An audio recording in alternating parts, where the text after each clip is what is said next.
How many more years would it take to build the walls of Africa?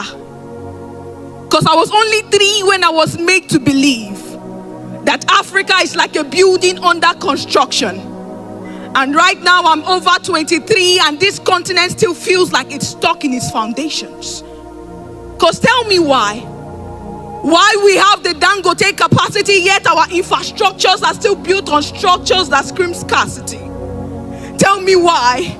Why we have tech bros in Nairobi, Kenya and South Africa yet we are still suffering digital malaria? Tell me why?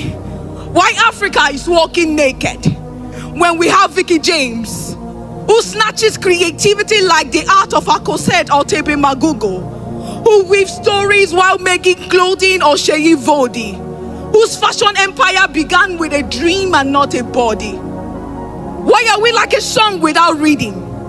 The piece I'll be reciting today is a letter to the children of Sahel. Have you met her? The Sahel. She carries weight, walks with grace, possesses power, homes the most beautiful people. On her shoulders rest her nations, on her lands her minerals. Capt.Ibrahim Traore has really impacted lives.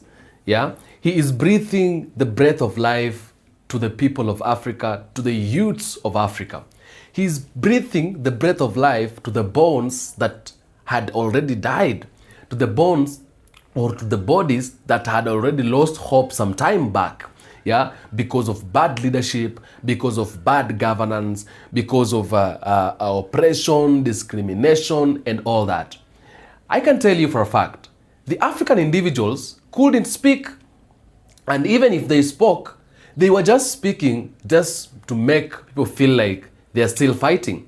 But the hope was not with them because they knew, however, how much we speak, the Europe countries and the Western governments will continue ruling us because we have no power over them. Because if indeed we had power over them, who had proven it? Did we ever had somebody who came out and proved that indeed we had power, or whether we can stance them or stand them or make them like shake them in a way? Did we ever had anybody we were coping or discussing as an example? We never had one. So you were speaking as Pan-Africanists, as people who are fighting for the freedom of the continent, but at the end of the day, we were just fighting to show out that we are still fighting, but not because we had the real hope. The real hope was already dead because we never had, and there was nobody we could refer to, like saying this one tried and managed, this one tried and managed. Every leader who rised up that time, they were taken out by these Western governments, by the Europe governments. Everybody who tried to stand against them, they took them out. Thomas Sankara was taken out. Muammar Gaddafi was taken out. Kwame Nkrumah was taken out. Mwalimu Julius Kambarage Nyerere was taken out. Our recent John Pombe Magufuli was taken out. And many other people, they were taken out. Why were they taken out? It was simply because they were trying to stand against these governments that are oppressing us every other time. Patrice Lumumba was taken out. And our brothers and sisters who are black were used by these Western governments and Europe governments to make sure that they're taking these people out. So everybody who tried was taken out. And therefore, even the upcoming generation knew that these people have power over us. But what has Traore done? Traore has made everybody, and Traore has brought back the hope that was lost, because Traore cut ties with the Western, with the imperialists, and he decided to work things out by himself. African leaders came out and said, "You guy, my guy, you're not going to manage. You can't ditch the Western governments and expect to manage or expect to do things and succeed." But what did he do? He ditched them. And in 3 years' time right now, he is working things out well. And his country is growing at a very high rate. That's a clear evidence that we can work without the Western governments. We can stand without the Western governments. We can do our own things and manage and succeed without the Western governments. So at least today, not like before or today than before, at least we have somebody you can refer to and say, Traore tried it and Traore managed. At least we can look at Traore and say, there is hope of working yourself alone without the help of the West and manage. At least right now, we can say that we are referring from an existing evidence or an existing person who managed, and here he is. And right now, we have now the power to fight because we know the fighting we are putting in will bring something. Not like before we used to fight, but at the end of the day, we just know our fight will not bear any fruits. Right now, we have a clear evidence and we have proven that if we fight more and more, we can bring back something and we can win whatever the fight we are fighting. And that is why the African youths right now, they are speaking. This speech I want to play for you, it is a girl who is fearless, a girl who has been impacted. Life has been impacted in her. Hope has been impacted in her. Strength, courage has been impacted in her by Capt.Ibrahim Traore, because Traore said, we must fight. If we want to liberate this country, we must fight. We must be fearless and we must not be able to fear anybody, because if we fear, that is where our downfall will begin from. I want you to take a look at this video. Listen to this girl. She's speaking boldly and speaking truth to power. She's telling the world leaders and African politicians and leaders the truth that they must hear, that this continent needs to start depending on itself and working things out by itself. This continent should get rid of lies and stop lying to the people of its own borders and its own boundaries. It should stop taking lies and receiving lies and being tricked every other time. It should wake up and start doing things by its own. Listen, she said, at the age of 3, she was told Africa is a continent under construction. It is a continent like a building that is under construction. She is 23 years old today. Africa is still a building which its foundations, which is still stuck in its foundations. Here also myself, when I was growing up, I was told that Africa is being built by the Western countries, and that is why Western countries are coming to Africa. 24 years later, I am still here, and Africa is being built by the Western countries and is being offered help still by the Western countries. My question is Africa going to finish being built by the Western countries? Tell me what you think in the comment section.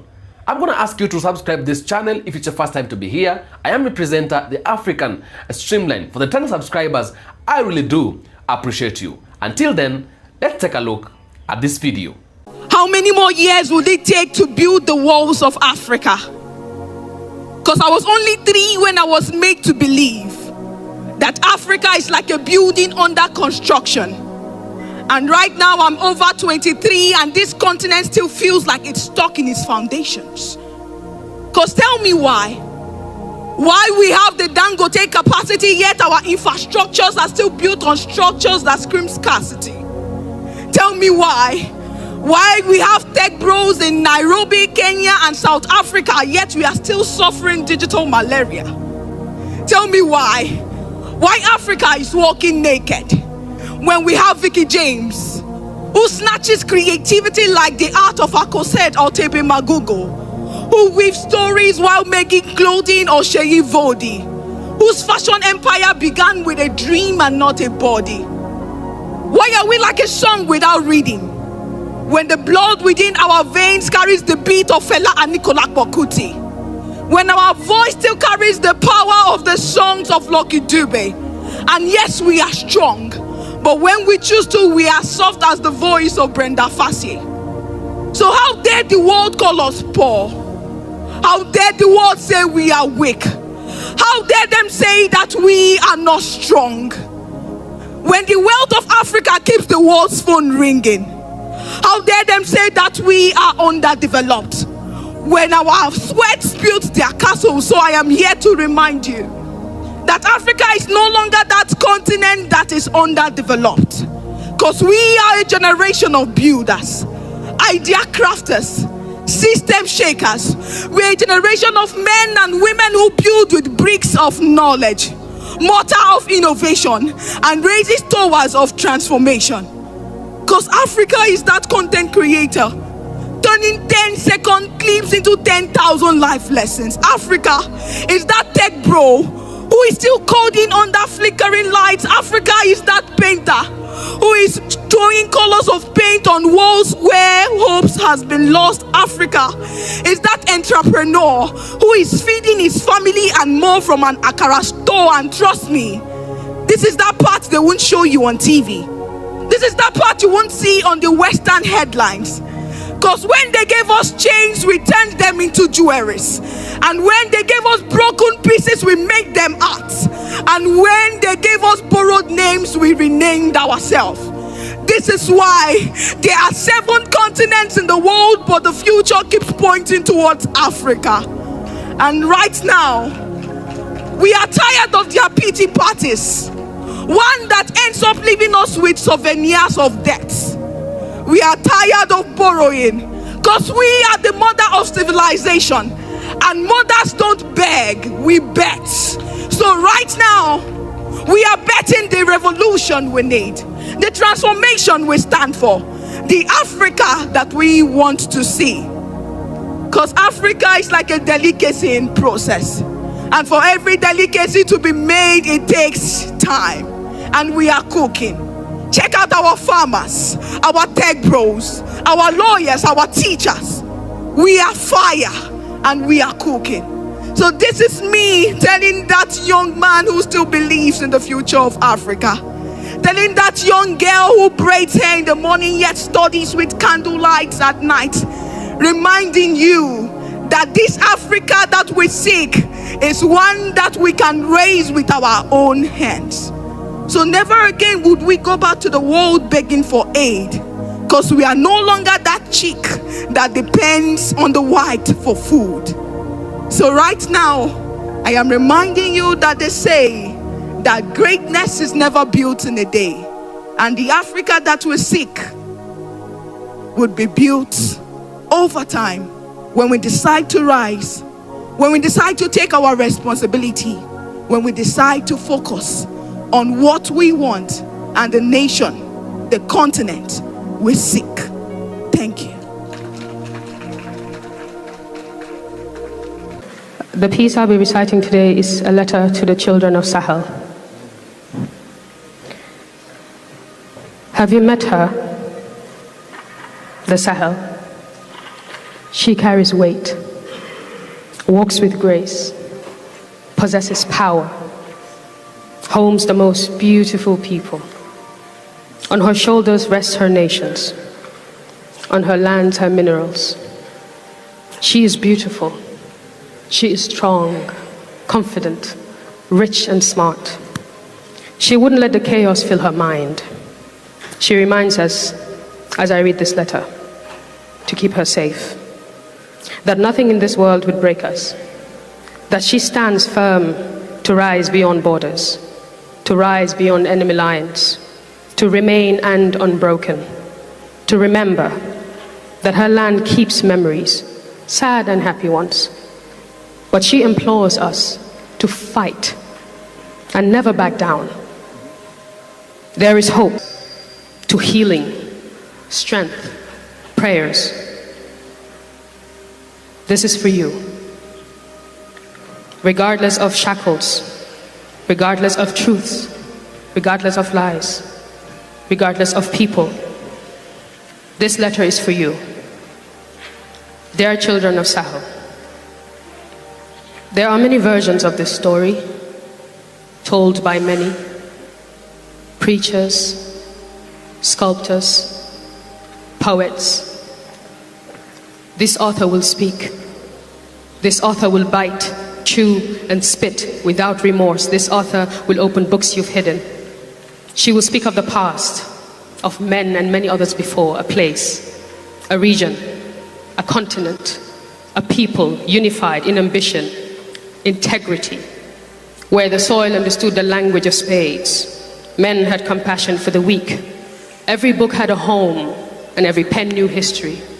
Knowledge then laid carpets on every street before your cousin Timbuktu of ours and burned the library. Men then stood firm with their buckles tight before blades were switched for dresses. You think GMOs could be compared to organics? Don't misinterpret delusion for reality. You talk about wealth. We're the people of Africa, rich in culture, knowledge, minerals like you've never seen before. A system built not on blood and greed, a learned people. Bodies healthy enough to serve a lifetime. Their food wasn't tampered with. They knew technology and architecture too. Does it surprise you? They had laws that served God. It was fair and not disingenuous. A system that distinguishes the wealthy and the needy.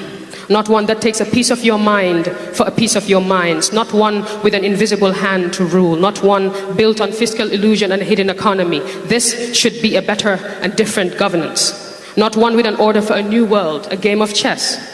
Betrayal as a peak element, a great hypocrisy to divide and conquer, and oh, they scramble for our lands. And anyone with a shred of knowledge, kill them all, except for traditions and language. Everything was taken from us, including our titles of royalty. Now what happens when you strip a people of their history and patch up a new one? Establish a hollow wood to project a Hollywood story, a perfect indoctrination.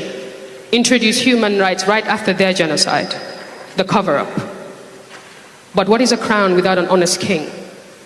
What is a throne without its people? What is vision without reality?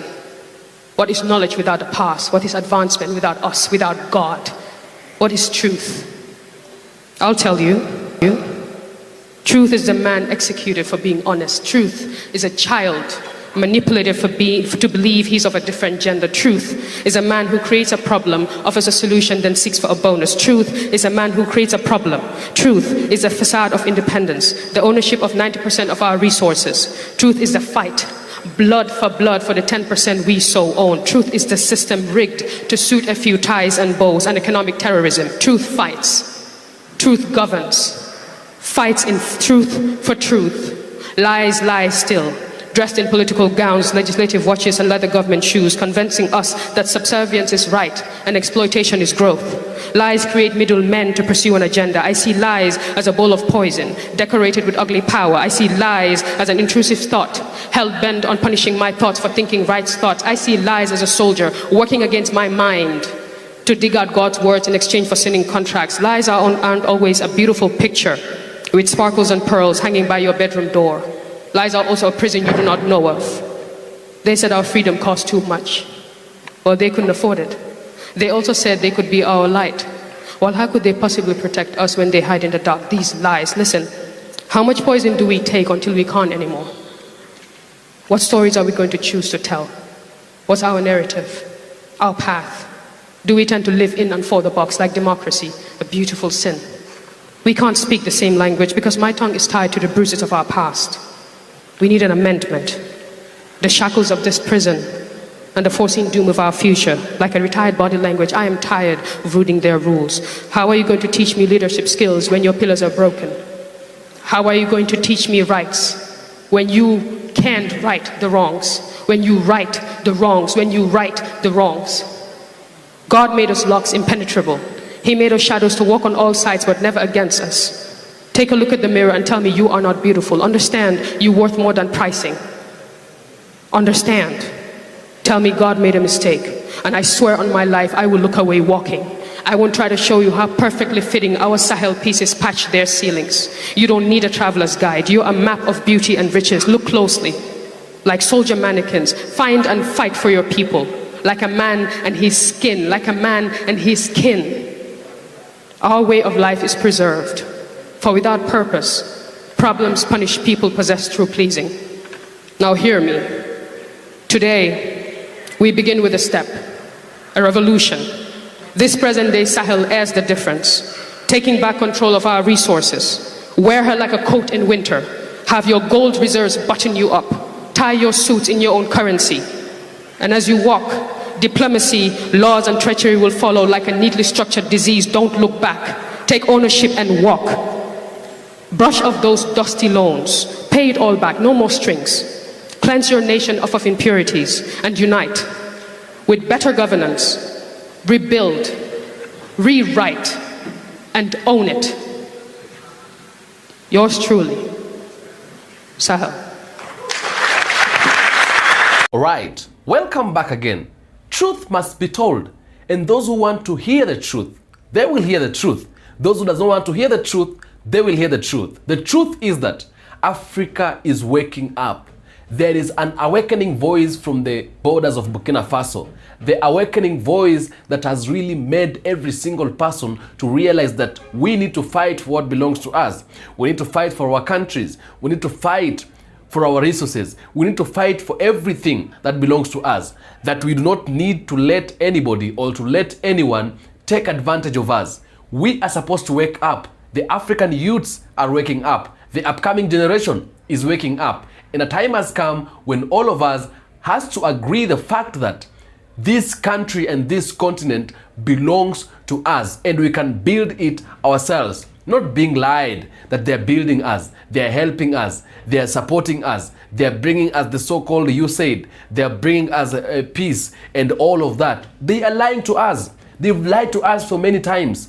And if we continue accepting their lies and listening to them, we are not going to make it. We are not going to succeed. The truth of the matter is there is no help that is coming from these people. We were lied to. We were taken advantage of. We agreed in everything they were telling us. We listened to them. We supported them. We have given them our resources. We have given them what belongs to us. Everything that belongs to us has been taken by them.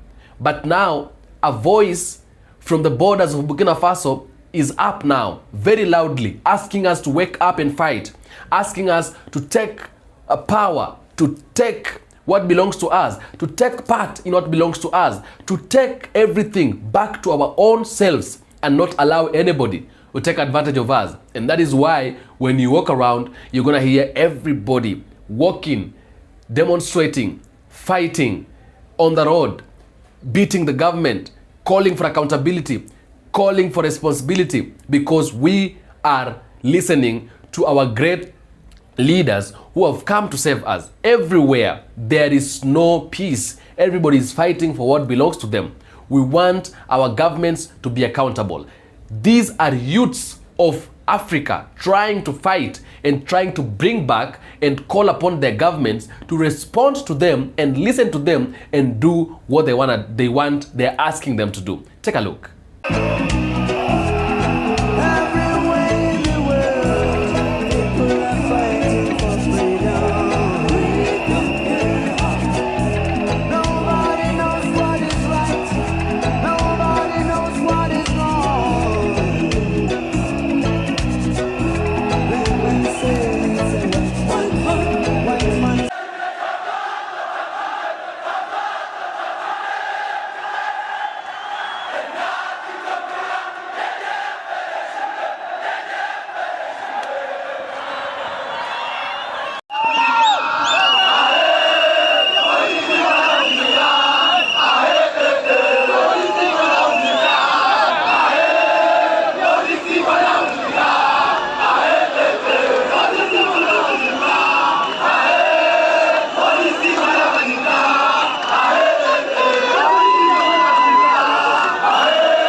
Because of the Nigeria is hard, and I want the president to reduce school fees, house rent and everything. I want him to reduce the price of things, and my dad can never afford the payment of my school fees, house rent and everything. It's no longer like before that I can buy biscuit of 20 naira or 50 naira. Now the biscuit is 100 naira.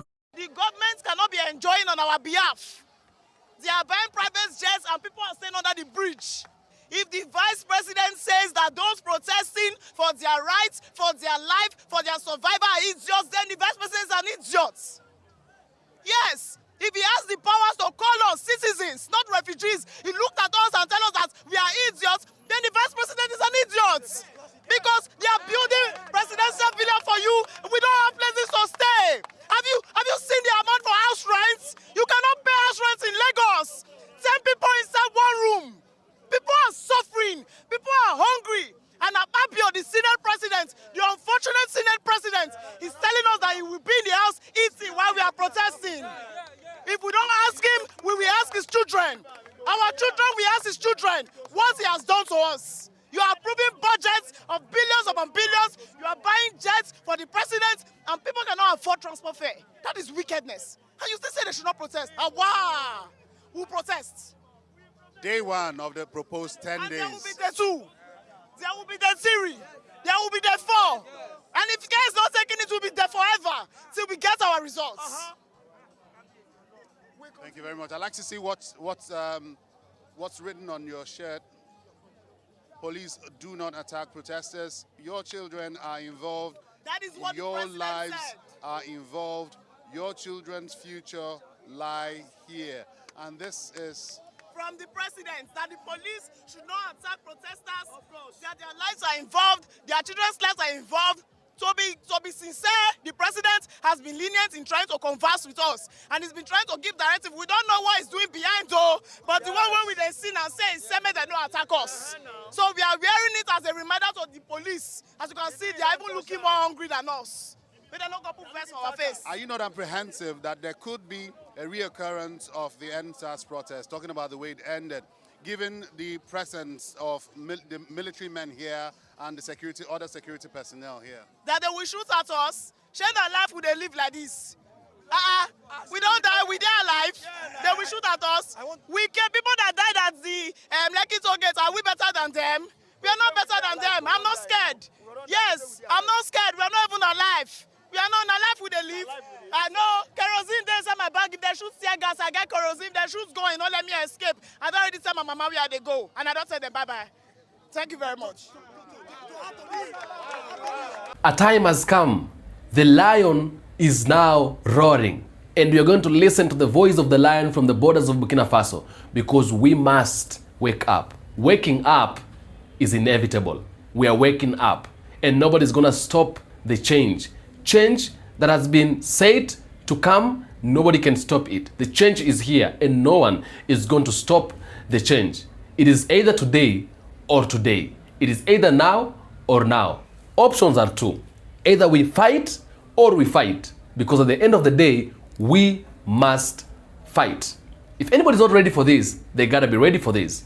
And if they're planning to fight back, they got to arrange their cards very well, because this time around is not business as usual.